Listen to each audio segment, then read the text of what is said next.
দুপৰীয়া বন্ধু বান্ধৱীসকল বিবি ডিজিটেলৰ অন্য এটা ভিডিঅ'লৈ আপোনালোক সকলোকে স্বাগতম জনাইছোঁ।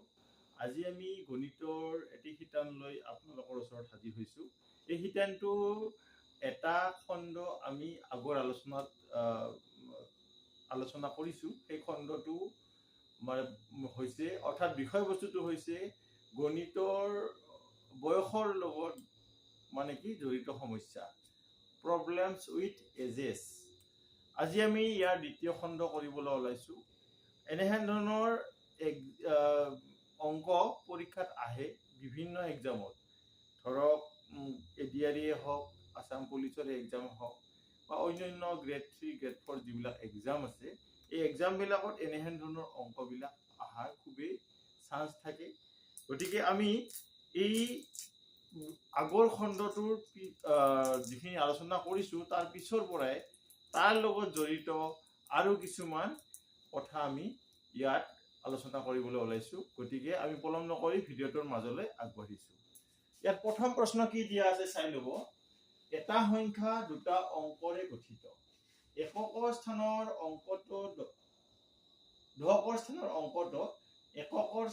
অংকটোৰ দুগুণ হয়। যেতিয়া অংককেইটাৰ স্থান সলনি কৰা হয়, সংখ্যাটো 18 কমি যায়। সংখ্যাটো নিৰ্ণয় কৰা। একেবাৰেই সহজ প্ৰশ্ন, কিন্তু আৰম্ভণিত যিখিনি কথা দিয়া আছে খুব মনোযোগেৰে সেই কথাখিনি বুজিব চেষ্টা কৰিব লাগিব। ইয়াত কি দিয়া আছে? এটা সংখ্যা দুটা অংকৰে গঠিত। দুটা অংকৰে গঠিত সংখ্যা হলে কেনেকুৱা হ'ব সেইটো আমি জানিব লাগিব। সেইটো হ'ব 10ৰ পৰা 99 ভিতৰত থকা সংখ্যা হ'ব। এই 10ৰ পৰা 99 ভিতৰত থকা সংখ্যাবিলাক হ'ল দুটা অংকৰে গঠিত সংখ্যা। ধৰক 10 সংখ্যাটো, এই 10 সংখ্যাটোৰ একক স্থানৰ অংকটো কি আছে? 0 আছে, আৰু 10 স্থানৰ অংকটো কি আছে? 1 আছে। ঠিক আছে, আমি 12টো ললো। 12ত একক স্থানৰ অংকটো কি আছে? 2 আছে, আৰু 10 স্থানৰ অংকটো কি আছে? 1 আছে। এই 12টোৰ কথাই আমি যদি চিন্তা কৰো, 12টোক আমি কেনেকে লিখিম? 12টোক আমি লিখিম যে 2 10 কি 1 10, 1 10 2 12, 1 10, 1 10 হলে এইটো আমি এনেকে লিখিব পাৰো, আৰু 2 2 আচলতে এই 12 সংখ্যাটো এনেকে লিখা যায়। এই 1 টো ক'ত আছে? 10 ক'ত আছে? 10 পূৰণ 1 যোগ 2, এইটো আচলতে কোনটো হয়? এইটো হয়, এই 12টো হয়। গতিকে আমি এই দুটা অংক বিশিষ্ট সংখ্যাবিলাক এনেকে আমি লিখিব পাৰো। এই কথাটো আমি মনত ৰাখিব লাগিব। ইয়াৰ পিছত আমি কি কৰিম সেইখিনি আমি অংকটো পৰতে বুজি লম। ইয়াতে আমাক দিয়া আছে কি অংকটো? 10ৰ স্থানৰ অংকটো এককৰ স্থানৰ অংকটোৰ দুগুণ হয়। অৰ্থাৎ এককৰ স্থানৰ যিটো অংক, সেই অংকটোৰ লগত ওপৰত 10ৰ স্থানৰ অংকটো নিৰ্ভৰ কৰি আছে। গতিকে আমি ধৰি লম ইয়াতে সমাধান। ধৰি লম কি? ধৰা হল কি ধৰি ললো আমি? এককৰ স্থানৰ অংকটো। এককৰ স্থানৰ অংকটো আমি ধৰি লম। সেইটো কি ধৰি ললো? x ধৰি ললো। গতিকে ইয়াতে কি কৈছে যে 10ৰ স্থানৰ অংকটো এককৰ স্থানৰ অংকটোৰ দুগুণ হয়। অৰ্থাৎ এতিয়া ইয়াৰ পৰা আমি কি কৰিম? 10ৰ স্থানৰ অংকটো আমি উলিয়াই লব পাৰিম। কি হ'ব? দুগুণ হলে 2x হ'ব। এতিয়া সংখ্যাটো কি হ'ব? 10ৰ স্থানৰ অংকটো কি আছে চাই লওক। 10ৰ স্থানৰ অংকটো আমি কেনেকে লিখিম? 10 পূৰণ 10ৰ স্থানৰ অংকটো, এই অংকটো যোগ এইটো। এইটো আমি সিম্পলিফাই কৰিলে কি হ'ব? 10 2 গুণ 20, 20 আৰু 2, 10 2 গুণ 20, 20 2 কিমান হ'ব? 22 হ'ব। কিমান হ'ব? নহয়, এইটো লিখাত ভুল হৈছে মোৰ। এইটো একক স্থানৰ অংকটো কি আছিল? x আছিল। x আছিল নে নাই? গতিকে এইটো কি হ'ব? 21 হ'ব। কিমান হ'ব? 21 হ'ব। এইটো হ'ল। এতিয়া কি কৈছে? যেতিয়া অংকটোৰ স্থান সলনি কৰি দিয়া যায়, অংকটোৰ স্থান সলনি কৰি দিলে কি হ'ব? নতুন যিটো সংখ্যা পাবা, সেই সংখ্যাটো কি হ'ব? একক স্থানৰ অংকটো x আছিল, ইয়াতে আনিলো আমি। 10ৰ স্থানৰ অংকটো আমি ক'ত নিলো? একক স্থানৰ অংকটো নিলো, সলনি কৰিলো। কৰতে আমি যিটো নতুন সংখ্যা পাম, সেই সংখ্যাটো কি হ'ব? ইয়াতে এইখিনি সিম্পলিফাই কৰিলে আমি দেখা পাওঁ ইয়াতে 10 আছে আৰু ইফালে 2 আছে। কিমান হ'ব? 12x। এইটো এতিয়া কৈছে কি সেইটো আমি জানিব লাগিব যেতিয়া অংকটোৰ স্থান সলনি কৰা হয় সংখ্যাটো 18 কমি যায় সংখ্যাটো কিমান কমি যায় 18 কমি যায় অৰ্থাৎ এই 12x ইকুৱেল নতুন যিটো সংখ্যা হ'ব এই সংখ্যাটো কমি যাব তাতকে 21x ৰ পৰা কিমান কমি যাব 18 কমি যাব কিমান কমি যাব 18 কমি যাব এই শৰ্তটো দিয়া আছে এইটো শৰ্ত এই শৰ্তটোৰ পৰা আমি এই বস্তুটো উলিয়াব পাৰো এই লাইনটো আমি উলিয়াব পাৰো যে কি দিছো যে স্থান সলনি কৰি যিটো সংখ্যা পালো এই সংখ্যাটো আগৰ সংখ্যাটোতকৈ 18 কম মানে আগৰ সংখ্যাটো ইটো তাৰ পৰা কি বিয়োগ দিব লাগিব 18 বিয়োগ দিব লাগিব বিয়োগ দিলে আমি এনেকে এটা সম্পৰ্ক পাম বা এনেকে এটা শৰ্ত পাম ইয়াৰ পৰা আমি খুব সহজে x ৰ মানটো উলিয়াব পাৰো ইটো 12x ইটো ইফালে আহিলে কি হ'ব 21x আৰু ইটো থাকিল -18 এতিয়া এটো কি হ'ব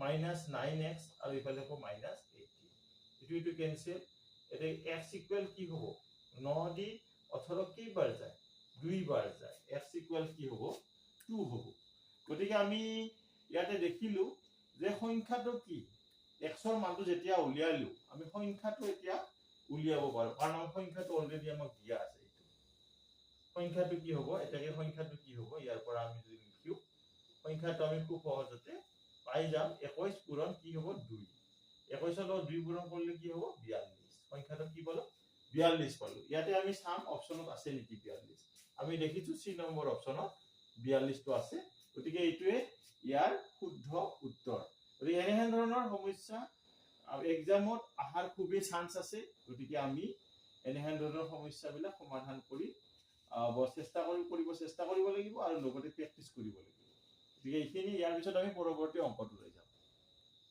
বন্ধু বান্ধৱীসকল এইবাৰ আমি 2 নম্বৰ প্ৰশ্নটো লৈ আহিছো আজিৰ আলোচনাৰ শেষ প্ৰশ্ন ইয়াত কি দিয়া আছে চাই লব 10 বছৰ আগতে বাপেকৰ বয়স পুতেকৰ আৰু মাকৰ বয়সৰ সমষ্টিতকৈ 5 বছৰ কম আছিল যদি মাকৰ বৰ্তমান বয়স পুতেকৰ দুগুণ হয় অৰ্থাৎ পুতেকৰ বৰ্তমান বয়সৰ দুগুণ হয় আৰু বাপেকৰ বৰ্তমান বয়স 60 বছৰ হয় তেন্তে পুতেকৰ বৰ্তমান বয়স নিৰ্ণয় কৰা এই পুতেকৰ বৰ্তমান বয়সটো আমি উলিয়াব লাগে ইয়াতে শৰ্ত যিখিনি দিয়া আছে এই শৰ্তখিনিৰ পৰা আমি পুতেকৰ বৰ্তমান বয়স উলিয়াব লাগে গতিকে ইয়াতে আমি প্ৰথমতে এই অংকটোত এনেহেন ধৰণৰ অংকত আমি প্ৰথমতে চাব লাগে যে পুতেকৰ বৰ্তমান বয়স উলিয়াব পাৰো নেকি বা ধৰি লব পাৰো নেকি এই কথাটো প্ৰথমতে চিন্তা কৰিব লাগে গতিকে ইয়াতে এই অংকটোত কি আছে আমাৰ দ্বিতীয় যেটো লাইন আছে দ্বিতীয় লাইনটো আমি প্ৰথমতে চাব লাগিব দ্বিতীয় লাইনটোত কি দিয়া আছে চাব ইয়াতে দিয়া আছে মাকৰ বৰ্তমান বয়স পুতেকৰ দুগুণ অৰ্থাৎ পুতেকৰ বৰ্তমান বয়সটো ওপৰত মাকৰ বৰ্তমান বয়সটো নিৰ্ভৰ কৰি আছে অৰ্থাৎ পুতেকৰ বৰ্তমান বয়স কি ধৰি ললো আমি পুতেকৰ বৰ্তমান বয়স আমি এটো x বছৰ বুলি ধৰি ললো তেতিয়া মাকৰ কি হ'ব মাকৰ বৰ্তমান বয়স কি হ'ব বয়সটো আমাৰ ৰৈ গল ইয়াতে যে নহক এটো বুজি পাইছে বয়সটো ৰৈ গৈছে মাকৰ বৰ্তমান বয়স কি হ'ব যেহেতু পুতেকৰ x বছৰৰ মাকৰ বৰ্তমান বয়স কি হ'ব 2x বছৰ তাৰ পিছত আমাৰ বাপেকৰ বৰ্তমান বয়সটো দিয়া আছে এটো হস বাপেকৰ বৰ্তমান বয়সটো আমাৰ দিয়া আছে বৰ্তমান বয়স কিমান আছে এটো আমি ইয়াত দেখিছো 60 বছৰ আছে এতিয়া ইয়াৰ পিছত কি কৰিম ইয়াৰ পিছত আমি এই প্ৰথম কথাখিনি লৈ আহিব লাগিব 10 বছৰ আগতে বাপেকৰ বয়স 10 বছৰ আগতে বাপেকৰ বয়স কি হ'ব চাই লব 10 বছৰ আগতে ইয়াতে আমি প্ৰথমতে বাপেকৰ বয়সটো আমি উলিয়াই ললো বাপেকৰ বয়স কিমান হ'ব বাপেকৰ বয়স 10 বছৰ আগতে তেওঁ ডেকা আছিল অৰ্থাৎ বৰ্তমান যদি 60 বছৰ হয় 10 বছৰ আগতে কি হ'ব বাপেকৰ বয়স 60 পৰা 10 বিয়োগ দিব লাগিব অৰ্থাৎ কি হ'ব 50 বছৰ কিমান হ'ব 50 বছৰ আচ্ছা 10 বছৰ আগতে মাকৰ বয়সটো আমি উলিয়াইলো 10 বছৰ আগতে মাকৰ বয়স মাকৰ যদি বৰ্তমান 2x হয় 10 বছৰ আগতে কি হ'ব 2x - 10 ইমান হ'ব ইমান বছৰ তাৰপিছত 10 বছৰ আগতে পুতেকৰ বয়সটো আমি উলিয়াইলাম কিমান হ'ব যদি x হয় বৰ্তমান 10 বছৰ আগতে x - 10 হ'ব এতিয়া ইয়াত দিয়া কি আছে চাব 10 বছৰ আগতে বাপেকৰ বয়স অৰ্থাৎ ইটো আমাৰ শৰ্ত 10 বছৰ আগত বাপেকৰ বয়স কিমান আছিল 50 বছৰ এই 50 টো কাৰ সমান হৈ আছে চাওক পুতেক আৰু মাকৰ বয়সৰ সমষ্টি পুতেকৰ বয়স কিমান চাব x minus 10 আৰু মাকৰ কিমান 2x minus 10 10 বছৰ আগত এই বয়সৰ সমষ্টিতকৈ কিমান কম আছে 5 বছৰ কম আছে অৰ্থাৎ 5 টো ইয়াতে কম মানে বিয়োগ বেছি মানে সদায় যোগ দিব এইখিনি কথা এইখিনি সিম্পলিফাই কৰি ইয়াতে 50 হল আৰু ইয়াতে কি হ'ব এটো x আৰু এটো x 2x তো আমি কি কৰিলো এফালে লিখিলো আৰু এই গোটেইকেইটা যোগ কৰি দিলো গোটেইকেইটা যেহেতু ব্ৰেকেট উঠাই দিলো গোটেইকেইটা যোগ কৰি দিলে কি হ'ব এটো 25 এতিয়া এইখিনি ইয়াতে নাতে আমি ইয়াতে কৰিছো ইয়াতে বোধহয় আপোনালোকে চিনি পাত অসুবিধা নহব এটো 50 আচ্ছা এই 25 টো ইফালে আহিলে কি হ'ব 25 এনেকুৱা হ'ব ইফালে কি থাকিব 3x এটা 3x তো আমি ইফালে লিখিলো এতিয়া এটো কি হ'ব 75 হ'ব এতিয়া x ইকুয়াল কি হ'ব 3 টো ইয়াতে পূৰণ হৈ আছে ইফালে গলে হৰণ হ'ব 3 ৰে 75 হৰণ কৰিলে কি হয় 25 নহয় 25 হয় গতিকে আমি কি দেখিলো x ৰ যেটো বয়স x ৰ যেটো মানটো 25 দেখিলো অৰ্থাৎ x টো কাক ধৰিছিলো